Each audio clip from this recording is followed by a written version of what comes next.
Quitting your day job to pursue your health coaching practice is one of the most important yet tricky decisions you'll make. On the one hand, you've spent years creating a career in medicine or teaching or some other demanding position. And on the one hand, you are so eager to leap into your health coaching practice and you want to quit that day job. But on the other hand, that day job is paying the bills. And too often, people either wait too late and burn out, or they jump too soon and risk their financial stability. So, knowing when to quit and how exactly to navigate that transition is critical to your success as a health coach. And it is a very important decision, and yet almost nobody is talking about it. And this is one of those decisions that I had to make as I left my 25-year medical career, working over 100 hours a week and raising 4 little kids to become a six-figure health coach. So how did I make that happen with no time? We're going to cover 7 steps. There's 7 questions. We're going to workshop style this with you. So grab a pen and answer the questions to each of these 7 questions that will help you know exactly when it's time to quit your day job and the important factors that you must consider so that you too can have that amazing six-figure success. So, the first question to ask yourself is, what is your personal poverty line? Now, what I mean by that is what is the bare minimum that you need to survive? How much do you need to make each month in order to survive? Now, I let you set your poverty line when I'm working with my clients, and maybe they're a surgical OR nurse, and you get to decide how much you can live off of. So you want to know this number. It is the only reason that I was able to jump that chasm and leave my medical career and create a health coaching practice. And I remember being in a group of other clients, coaches, and a mentor asking that question to maybe 40 of us in the room. And I was the only one who knew that number. I needed to know the number. I was the sole income earner for our family of 6. I needed to make sure my bills were paid. But we can adjust that a little bit. So we got to at least know the number. So how much do you need to earn each month to cover your living expenses, your food, your shelter, any other expenses that are fixed that you have to pay? What are those bills, and how much do you have to earn to cover that? We need to know that number. The other thing then we do is, once we know that number, and if you don't know it offhand, get a guesstimate, and then definitely go back and precisely define that number. Then look at what can you adjust and alter. So, for example, can you decrease your expenses, and can you increase your revenue in some way without it taking extra time? So for us, we downsized our house twice. We got a smaller and smaller. We just kept getting smaller. We didn't eat out for about 7 years. There's some health benefits to that. No new clothes for kids for school for years. We stopped buying the school pictures each year that came out. We made it that lean. As I was willing to let go of that in order to create this business.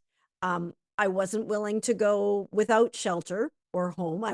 Was willing to go to a smaller home with less expenses, but I wasn't willing to get rid of a home. So you get to decide what you might be like, I'm not getting rid of my Ferrari. You decide what your personal poverty line is. What are the things that you're able to let go of to keep the number that your health coaching practice has to earn um, before you can break free, as low as possible. And then how can you increase revenue? So when I switched from my hospital practice, where I was working 100 hours, then another opportunity, that's another phenomenal story of how that arose, wonderful synchronicity, but it allowed me to work less hours and create the same income. So, is there an opportunity there? So, what can you decrease in terms of your expenses, and what other ways can you increase revenue or income coming in? So, how can you adjust that so that you can make the leap easier? So, that's the first thing. What is the poverty line for you? What is that number? Now, for me, that was still a six-figure practice a year. I needed to earn 100,000 as my poverty line, even by downsizing my house twice.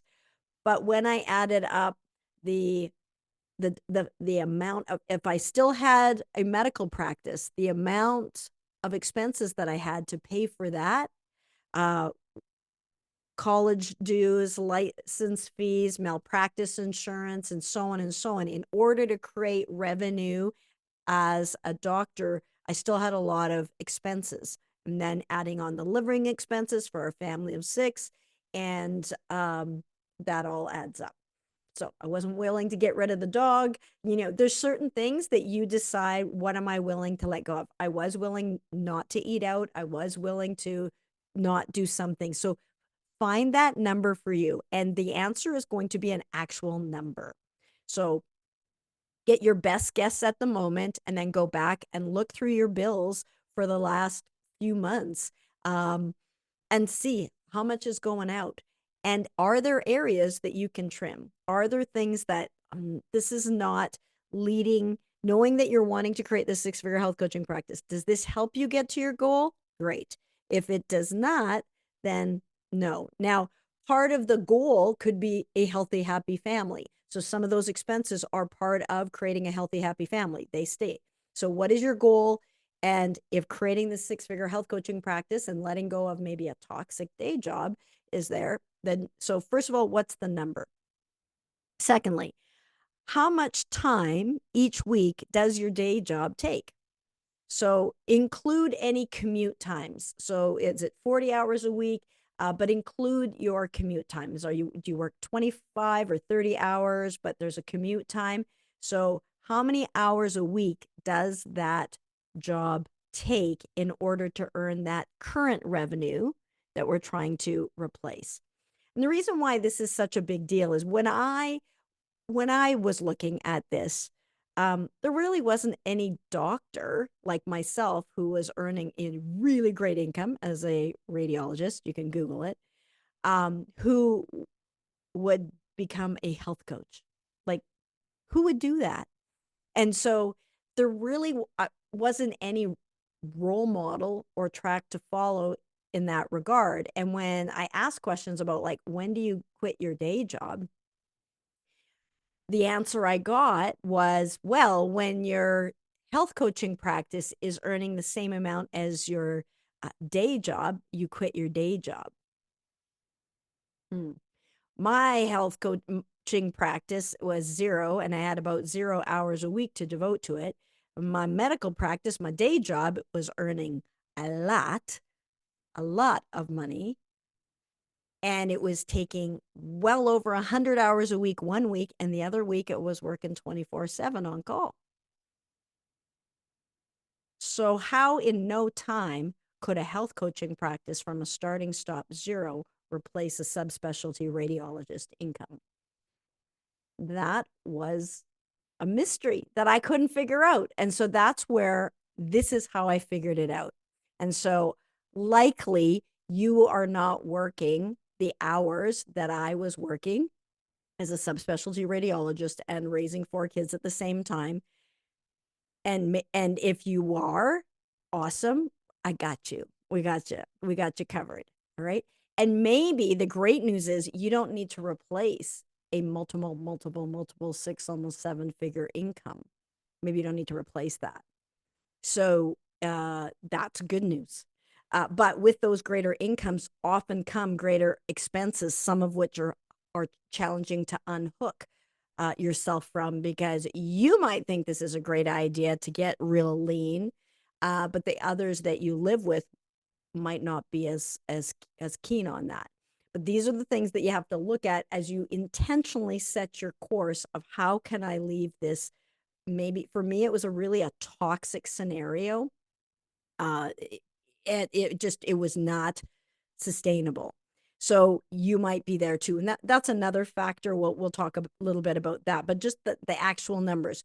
What's your poverty line? And then how much time each week does it take to earn that income, earn that revenue? Because all of that time that it's taking is taking away from your health coaching practice, but it is paying the bills. Okay, so once we have that amount of time, including your prep time or your commute time, all of that. Third question, do you need to fully replace your day job income or with your health coaching practice in order to leave? And you might only need, again, to get to your poverty line. But with your particular day job, is it possible? This is really the question I'm asking. Is your current day job something that you can phase down, or is it all or none? So do you have to work those same 40 hours? And then if you can't do that, you're fired, you're out of here? Or is it possible as your health coaching practice builds, you can taper down for a smoother transition? I did not initially have the option to taper down my hours. It was they would be fine to half my income, but they would not be fine to half the hours. So I still had to work those full hours, but I did my version of that by finding another opportunity that actually allowed me to have, it was a lower income, but almost the same for a lot less hours so that I could free some time up. But I was well into my journey into becoming a six-figure health coach at that point in time. So that's a question to ask yourself, is there a way to free up more time? And sometimes there's a way to free up more flexible time, especially after 2020 with the events there. More businesses are sometimes open, not always, but sometimes open to the option of doing something remote. And so that if you have flexibility in your time, that works too. And if you can avoid the commute time, that helps too. All right. So the next question is, how much time can you set aside to devote to setting up your health coaching business that can set you free? So how much time each week can you devote to your health coaching practice, to build your health coaching practice? And I'm going to ask you this question actually twice. So I want your best guess. If you were like, how much time can you commit each week to create your successful practice? And write that down. And now we're going to look in there and dig in a little bit deeper to see how much time do you really have.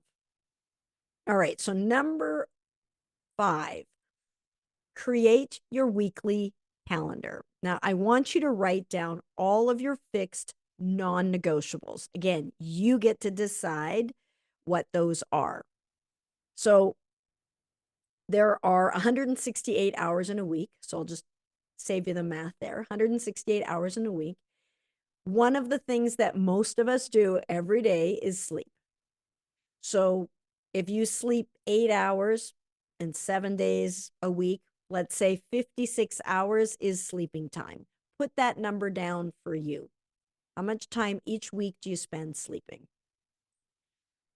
Then how much time do you spend each week working? And put the hours down that you got from the very second question there about your commute time and your work time. So how much time do you spend working your day job? And then what else do we do in a week? Well, Most of us eat. So, how much time is devoted to meals? So, breakfast is often quicker, there's lunch, there's dinner. So, let's say generously, you don't need an hour for breakfast and an hour for lunch and an hour for dinner, but let's say it's an hour each. And within that hour, there's prep time. I'm just going to give it as a general, but I want you to do it for you. You might be a master chef. You might spend 6 hours a day on your meals. Um, but how many hours a day do you spend on meals for yourself? And so let's say 3 times 7 days a week, 21 hours, but I want you to pick your number each week. What else do you do? Spending time with family. Now, spending time, you might spend time sleeping and working and eating with family. So there's overlap, but some other family things that you do. So let's just say there's 3 hours a night doing homework with kids and what have you, physical activities, taking kids to different activities. Let's say family, 3 hours a day, 7 days a week, 21 hours. For some of you, that number is going to be way less. And for some of you, that number might be more. But carve out and write down what is that number for you. And then I just put fitness as another category. Let's say it's an hour a day, 7 hours a week.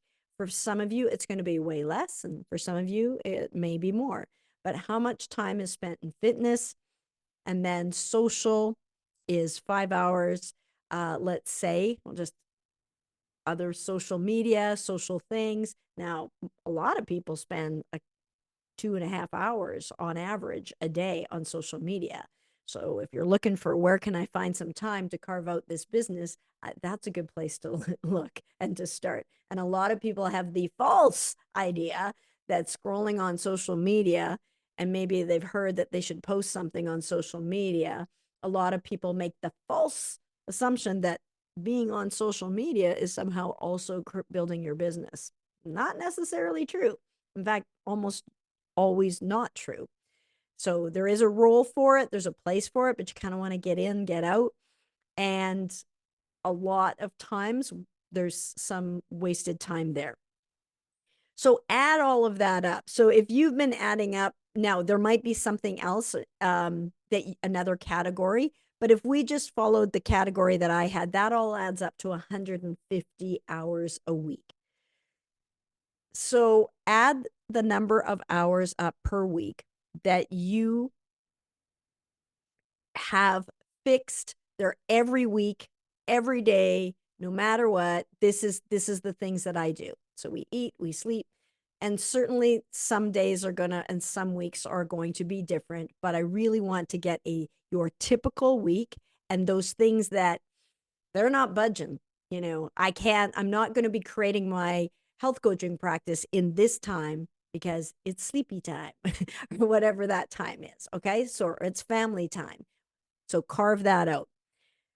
So that leaves us out of our 168-hour week, that leaves us with 150 hours. Or sorry, that leaves us with 18 hours. So out of that 168-hour week, in this example that I've just walked you through, 150 hours is pretty much spoken for. So that leaves us 18 hours of flex time.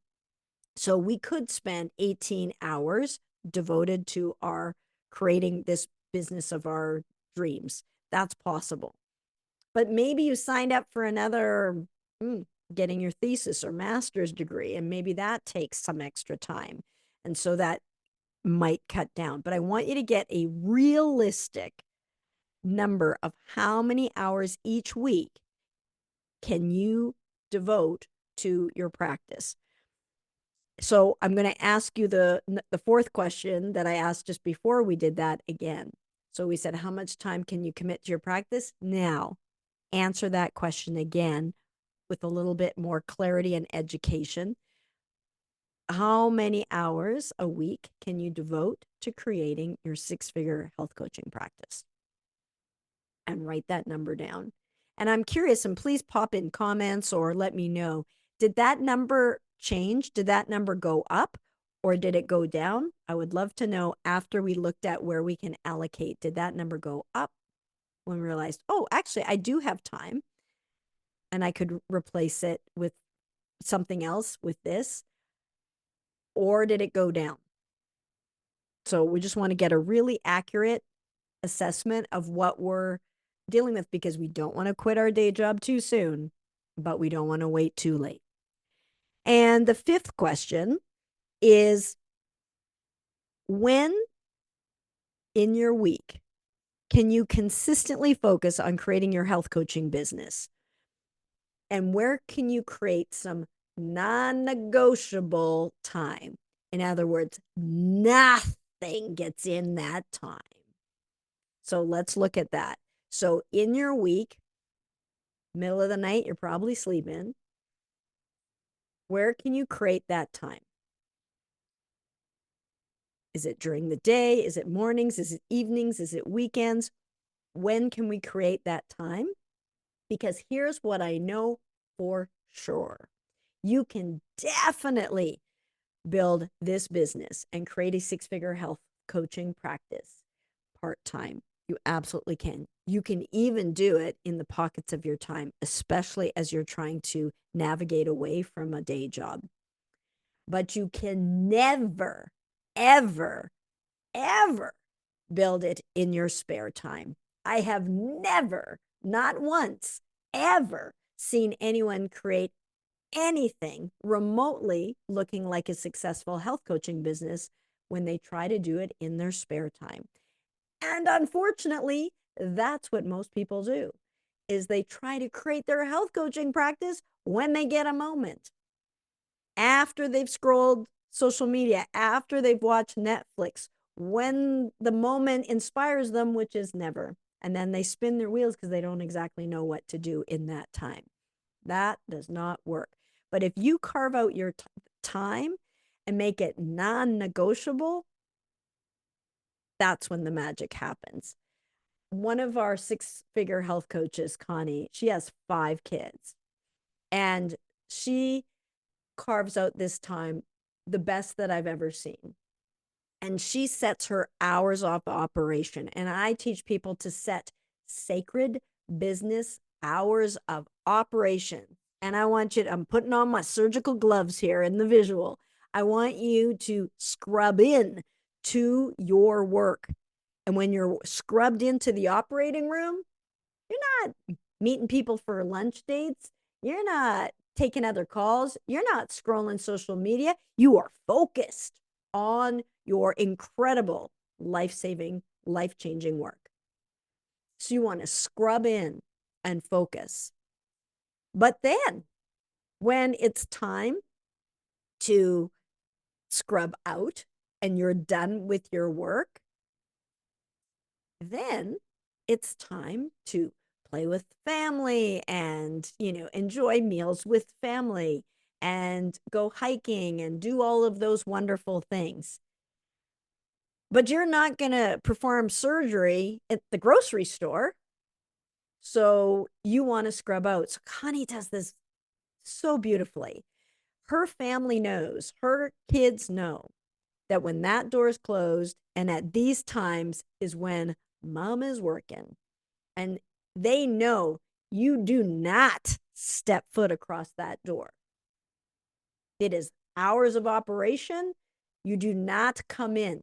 Her husband knows you do not contact me when I am in the OR working.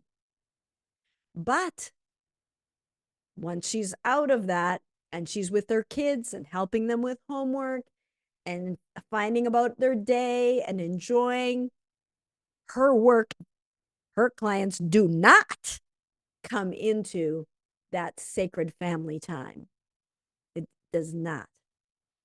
So by getting really clear, that is how she was able to earn 6 figures in her first year with us. And she admittedly works 3 days a week. And she did it in about 9 months in the year. It was 12-month period, but she took 3 months off because they enjoyed a lot of holidays. That's what happens when you get surgical, when you get crystal clear. So you can find the time. Now, she didn't have another day job, she was quitting. However, she had 5 kids and she had a parent in hospice that she was visiting and tending to. So it's not like it was all, she followed instructions and made it surgical. So create your hours of operation and write down when are you working on your business and let your family know. But then also when your kids are asking you a question, there's no, what? And your kids pulling on you like this, trying to get your attention. Just a minute, just a minute, just a minute. Don't blur the boundaries. Get in, get out, focus and finish. Game changer. And that's, otherwise, you can spend thousands of hours, decades spinning your wheels, trying to do everything all at once and accomplishing nothing.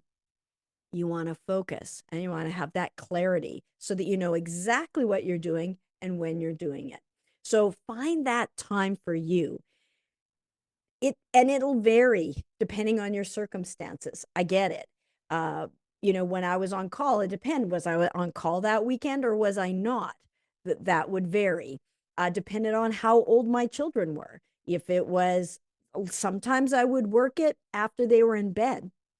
I would sometimes book calls at 7 or 8 at night. Sometimes I'd be still at the hospital or at the clinic when I was doing those calls after everybody had gone home. And then I did my commute home. You figure it out. But and you might have some special circumstances. And I want to ensure you that it is solvable.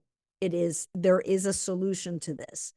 This is one of those tricky situations sometimes that people have that is something that I help guide people through. But these are the 7 questions that we walk through to determine for them what do they need to do in order to create that amazing 6-figure health coaching practice without burning out. So one client, she worked 12 hours a day in the OR, and the commute was like 2 hours. I was like, can't we find something better? But 2 hours there and 2 hours back. And so she was getting up at 3 a.m. And so she had really long days. There's no way that you're going to create a health coaching practice at the end of that long day after you've worked 16 hours, 12 hours, and then, or 14, 16 hours. And it's not going to happen. However, so in her mind, though, it was like she has zero time. So if I'd asked how much time do you have, in her mind initially, it would have been 0. But when we dove in and we looked at what exactly are you doing at what times? Yes, I understand there's a lot. I get it. I had a lot. But then if we want to create this practice, how do we carve that out? And it turns out Thursdays, she had a day off most weeks. Not every week, but most weeks. Thursdays was our day. But here's what the mistake that she made. I don't want you to make it either, and here's how to adjust it. So what she would do is Thursdays, she would book all her doctor's appointments and all of those other appointments in the morning. And then in the afternoon, she worked her health coaching practice because her afternoon could go through to the evening. How many think that's going to work? You got this person who's burned out, working crazy long hours, and they finally get a break of a day off. They deal with all of the appointments and the lunches and everything for everybody else. And do you think they're going to focus in the afternoon? No. So here's what we did instead. 1, all those 2-hour commutes, great. University on Wheels. I had her listen to all of our calls and recordings. She could listen to them on double speed. The entire drive there and the entire drive back, I'm delivering some amazing things that will save her time and money every day. So do that. That's that educational process. You'll start to love your commute. You won't even want to get out of the car. Second thing, that Thursday moment that we had off, if she's used to getting up at 3 a.m., keep getting up at 3 a.m. that day too. Only instead of giving it over to somebody else, focus on you. Focus on you. Get your fitness and your health and your vision and your gratitude there, and start working on your business. Anything that's not client facing, you can do before 6 a.m., 7 a.m., and then start to book your calls and in the morning. And you do your client work first. And then Thursday night, or whether it was Thursday night, then that is when you have a dinner with friends or something like that. You have to eat anyways. That's the night. Or if there is an opportunity on the weekend, there was a day on the weekend that she was very spiritual. That was a focus there. That's great. That's also a time when you can be reading and things, but just carving out that allows us to get a little toehold there. Otherwise, we end up not making time for our business because we feel like we have no energy left in the tank. We're already burnt out from our day job, and we never we never give any room for this little baby health coaching business to grow. You got to give it some fertile soil to grow in. You got to give it a little bit of space. It has to have some protected time on your calendar, or it ain't going to work. And if this means a lot, I understand you have challenges because you have a day job. Well, the great news is you have a day job and something's paying your bills. So we're going to appreciate and bless that. But if we want to create something other than that, this is the steps to get there. So the next question is number 7. The last one is, how can you reach that income, your poverty line, faster with your health coaching practice? So is there a way to lower your living expenses? Like I was sharing at the beginning, because when I looked at this initially, I'm like, it's not possible for me to earn that. It's not realistic to earn in zero time, 100,000 in no time with devoting no focus. It wasn't possible. So, initially it was like several 100,000. But to earn 100,000, okay, I brought that down as low as I can. And if you can bring it down, bring it down. Is there something else that you have that is there a way that you can lower your living expenses? Is there a way that you can speed things up in your success? So where are you focusing your time and energy? And one of those things that we help people with, so I will say this is one of those areas that's our specialty, because I did have such a challenging leap to compensate for. So it wasn't like I had someone else paying the bills. I had to have this health coaching practice pay a really high amount to cover my medical licenses and that before I could just stop and quit. Because as soon as I quit there, that income goes to zero. So in order to make that transition, it's tricky. It's tricky. So downsizing the house, looking at any discretionary spending that I can cut down on. Where can you do that?